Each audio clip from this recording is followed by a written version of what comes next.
જીવનમાં તમે ક્યારેય આશા ન ગુમાવતા, કારણ કે તમે ક્યારેય જાણતા નથી કે આવતીકાલ શું લઈને આવવાની છે.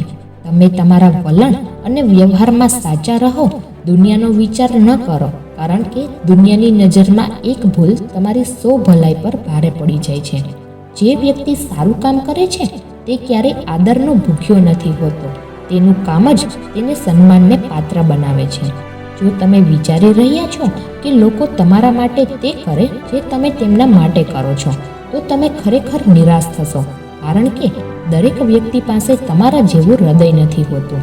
તમે તમારી તુલના બીજા કોઈ વ્યક્તિ સાથે ક્યારેય ન કરશો, કારણ કે તમે જે કંઈ પણ છો તે તમારા માટે અને તમારા પરિવાર માટે શ્રેષ્ઠ છો. ધુમ્મસ પાસેથી એક સારી વાત શીખવા મળે છે કે જીવનમાં જ્યારે રસ્તો દેખાતો નથી ત્યારે દૂર જોવાની કોશિશ કરવી એ વ્યર્થ છે. એના કરતાં ધીરે ધીરે પગથિયાં ચડશો તો રસ્તો ખુલશે અને તમારી મંઝિલ સુધી પહોંચી જશો. જો આ વિડીયો ગમ્યો હોય તો લાઈક કરો, શેર કરો અને મારી ચેનલને સબસ્ક્રાઈબ કરો.